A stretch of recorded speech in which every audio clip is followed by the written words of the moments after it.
سلام. امروز میخوایم با همدیگه شروع کنیم یه بازی خیلی قشنگ تو پایتون بسازیم. قول میدم که حسابی شیفته این بازی بشین. خیلی ساده و جذابه و من که حسابی برای آموزشش هیجان زدم. همه بریم ببینیم که این بازی چجوریه، چی هستش.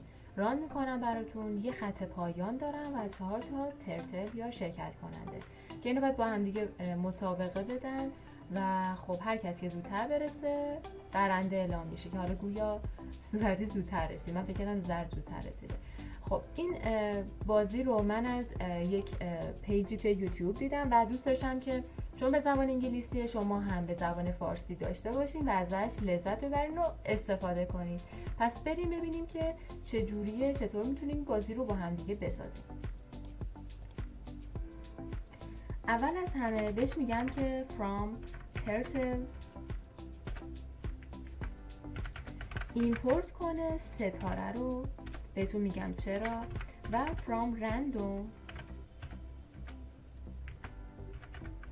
import کنه دوباره ستاره رو و همچنین خود ترتل رو میخوایم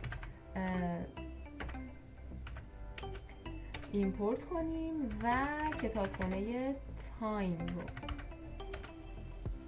وقتی که میگیم from turtle import ستاره معنیش اینه که من میخوام از کتابخونه، از پکیج، از کیف ترتل یا رندوم همه وسیله هاش قابل دسترس من باشن و خیلی راحت بتونم ازشون استفاده کنم، متدها صدا زده بشن و مقدار دهی بشن. حالا من میخوام خیلی سریع قسمت اسکرینش رو براتون بنویسم و بعد توضیحش رو بهتون بدم.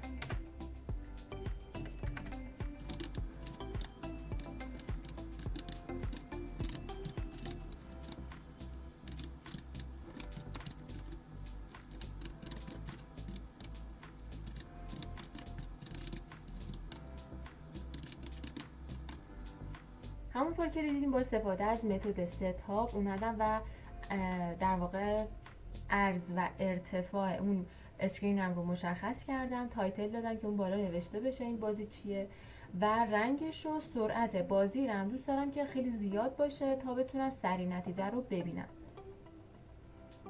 همونطور که می‌بینید توی وی اس کد حتما باید خط آخر اگزیت آن کلیک نوشته بشه وگرنه ما نمیتونیم نتیجه رو تا وقتی که دلمون میخواد ببینیم. و اینو که من می‌نویسم صفحه میمونه، اینجا نوشته ریس گیم، سبز، طول و عرض و ارتفاع اینا که مشخص و تمام. میریم سراغ هدینگ یا اون جمله‌ای که توی صفحه نوشته میشه.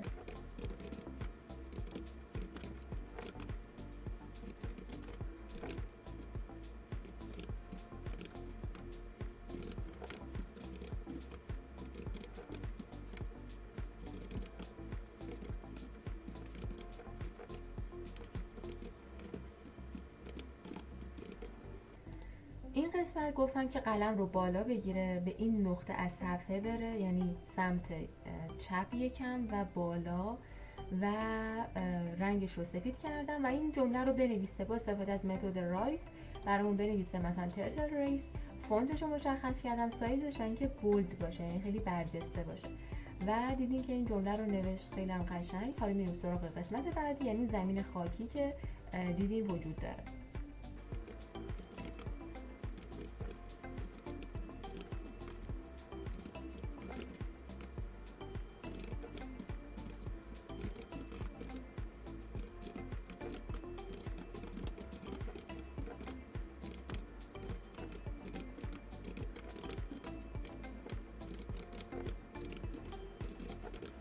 بچه‌ها من توی این قسمت گفتم که بره به سمت چپ بالا و قلم رو بذار روی کاغذ، رنگش رو رنگ شکلات انتخاب میکنیم و میگیم که شروع کن به رنگ‌آمیزی کردن.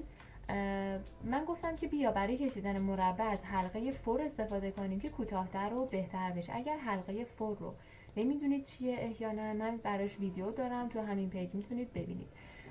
خب تو این قسمت بهش گفتم که برای رنج 2 تکرار کنه. شاید سوال بشه چرا رنج 4 نذاریم، مگه مستطیل 4 تا ضلع نداره؟